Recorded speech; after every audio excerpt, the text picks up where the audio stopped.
အာနာကိုကယ်တင်ဖို့အတွက်ကျွန်တော်ကျမ်းပြင်ကတစ်သားပြားကိုဂရုတစိုက်တွန်းဖွင့်လိုက်ပါတယ်။သူမဟာအခန်းထဲမှာပိတ်မိနေပြီးပြန်ပေးဆွဲသူတွေကသူမရဲ့လှုပ်ရှားမှုတွေကိုအမြဲမပြတ်စောင့်ကြည့်နေတာပါ။တကယ်လို့ထူးခြားတာတစ်ခုခုတွေ့တာနဲ့နေရံပေါ်ကဘုံကိုအဝေးထိန်းခလုံးနဲ့ဖောက်ခွဲဖို့သူတို့ကအစင်သစ်စောင့်နေကြပါတယ်။အဲ့ဒီအချိန်မှာကျွန်တော်ကစောင့်ကြည့်ရေးကင်မရာရဲ့ကွဲရနေရာမှာအတိအကျရှိနေခဲ့ပါတယ်။ကျွန်တော်ပြင်ဆင်လာတဲ့မန်ချက်ကိုဖြည်းဖြည်းချင်းလှည့်ပတ်ပြီးချိန်ညှိလိုက်တဲ့အခါစောင့်ကြည့်ရေးဖန်သားပြင်မှာဘာမှမထူးခြားသလိုဖြစ်သွားပါတယ်။ကျွန်တော်ကိုယ်လုံးကိုကျမ်းပြင်တိုင်းဖြည်းဖြည်းချင်းရွှေ့နေတော့မှခြေထောက်တစ်ဖက်ကပေါ်သွားပါတယ်။ကံကောင်းထောက်မှစွာနဲ့ကျွန်တော်အဖေါ်ကအချိန်မီသတိပေးခဲ့လို့မရိပ်မိအောင်ရှောင်နိုင်ခဲ့ပါတယ်။မကြခင်မှာပဲကွဲရနေရာကိုရောက်သွားပြီးကျွန်တော်ယူလာတဲ့ပချီကားနံရံကပချီကားနဲ့အတူတူပဲဖြစ်တဲ့ပချီကားကိုအမြန်ချိတ်လိုက်ပါတယ်။အဲ့ဒီနောက်အာနာရဲ့ကိုလုံးကိုပေါင်းနဲ့တူတဲ့ရုပ်တုတစ်ခုကိုခုံပေါ်မှာတင်ထားလိုက်ပါတယ်။အာနာကလည်းအဲ့ဒီရုပ်တုနဲ့ပုံစံတူအနေထားအတိုင်းနေပေးရမှာဖြစ်ပြီးဒါမှသာနောက်ကကြည့်ရင်ရုပ်တုလားလူလားခွဲမရမှာဖြစ်ပါတယ်။အဲ့ဒီနောက်ကျွန်တော်တီထွင်ထားတဲ့မှန်ချက်လေးကိုကင်မရာမှာအမြန်တက်လိုက်ပြီးပချီကားအစ်စ်နေရာမှာပုံရိပ်ရောင်နဲ့အစားထိုးလိုက်ပါတယ်။ပြန်ပေးဆွဲသူတွေရဲ့ဖန်သားပြင်မှာဘာမှမထူးခြားပဲအာနာရဲ့လှုပ်ရှားမှုတွေကပုံမှန်အတိုင်းဖြစ်နေပါတယ်။ကျွန်တော်အာနာကိုကျမ်းပြင်ကနေအမြန်ဆုံးလွတ်မြောက်အောင်ခေါ်ထုတ်ခဲ့ပါတယ်။ပြန်ပေးဆွဲသူတွေတိမသွားဘူးကျွန်တော်တို့မှာ1မိနစ်တောင်မပြည့်တဲ့အချိန်လေးပဲကြံပါတော့တယ်။အဲ့ဒီအချိန်မှာကျွန်တော်အဖေါ်ရောက်လာပြီးအဖိုးတံပချီကားတချို့ကိုအမြန်ဆုံးကယ်တင်ခဲ့ပါတယ်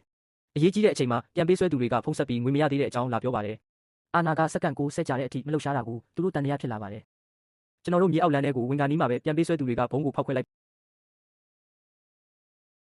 အာနာကိုကယ်တင်ဖို့အတွက်ကျွန်တော်ကျမ်းပြင်ကတစ်သားပြားကိုဂရုတစိုက်တွန်းဖွင့်လိုက်ပါတယ်။သူမဟာအခန်းထဲမှာပိတ်မိနေပြီးပြန်ပေးဆွဲသူတွေကသူမရဲ့လှုပ်ရှားမှုတွေကိုအမြဲမပြတ်စောင့်ကြည့်နေတာပါ။တကယ်လို့ထူးခြားတာတစ်ခုခုတွေ့တာနဲ့နေရံပေါ်ကဘုံကိုအဝေးထိန်းခလုံးနဲ့ဖောက်ခွဲဖို့သူတို့ကအစင်သစ်စောင့်နေကြပါတယ်။အဲ့ဒီအချိန်မှာကျွန်တော်ကစောင့်ကြည့်ရေးကင်မရာရဲ့ကွဲရနေရာမှာအတိအကျရှိနေခဲ့ပါတယ်။ကျွန်တော်ပြင်ဆင်လာတဲ့မန်ချက်ကိုဖြည်းဖြည်းချင်းလှည့်ပတ်ပြီးချိန်ညှိလိုက်တဲ့အခါစောင့်ကြည့်ရေးဖန်သားပြင်မှာဘာမှမထူးခြားသလိုဖြစ်သွားပါတယ်။ကျွန်တော်ကိုယ်လုံးကိုကျမ်းပြင်တိုင်းဖြည်းဖြည်းချင်းရွှေ့နေတော့မှခြေထောက်တစ်ဖက်ကပေါ်သွားပါတယ်။ကံကောင်းထောက်မှစွာနဲ့ကျွန်တော်အဖေါ်ကအချိန်မီသတိပေးခဲ့လို့မရိပ်မိအောင်ရှောင်နိုင်ခဲ့ပါတယ်။မကြခင်မှာပဲကွဲရနေရာကိုရောက်သွားပြီးကျွန်တော်ယူလာတဲ့ပချီကားနံရံကပချီကားနဲ့အတူတူပဲဖြစ်တဲ့ပချီကားကိုအမြန်ချိတ်လိုက်ပါတယ်။အဲ့ဒီနောက်အာနာရဲ့ကိုလုံးကိုပေါင်းနဲ့တူတဲ့ရုပ်တုတစ်ခုကိုခုံပေါ်မှာတင်ထားလိုက်ပါတယ်။အာနာကလည်းအဲ့ဒီရုပ်တုနဲ့ပုံစံတူအနေထားအတိုင်းနေပေးရမှာဖြစ်ပြီးဒါမှသာနောက်ကကြည့်ရင်ရုပ်တုလားလူလားခွဲမရမှာဖြစ်ပါတယ်။အဲ့ဒီနောက်ကျွန်တော်တီထွင်ထားတဲ့မှန်ချက်လေးကိုကင်မရာမှာအမြန်တက်လိုက်ပြီးပချီကားအစ်စ်နေရာမှာပုံရိပ်ရောင်နဲ့အစားထိုးလိုက်ပါတယ်။ပြန်ပေးဆွဲသူတွေရဲ့ဖန်သားပြင်မှာဘာမှမထူးခြားပဲအာနာရဲ့လှုပ်ရှားမှုတွေကပုံမှန်အတိုင်းဖြစ်နေပါတယ်။ကျွန်တော်အာနာကိုကျမ်းပြင်ကနေအမြန်ဆုံးလွတ်မြောက်အောင်ခေါ်ထုတ်ခဲ့ပါတယ်။ပြန်ပေးဆွဲသူတွေတိမသွားဘူးကျွန်တော်တို့မှာ1မိနစ်တောင်မပြည့်တဲ့အချိန်လေးပဲကြံပါတော့တယ်။အဲ့ဒီအချိန်မှာကျွန်တော်အဖေါ်ရောက်လာပြီးအဖိုးတံပချီကားတချို့ကိုအမြန်ဆုံးကယ်တင်ခဲ့ပါတယ်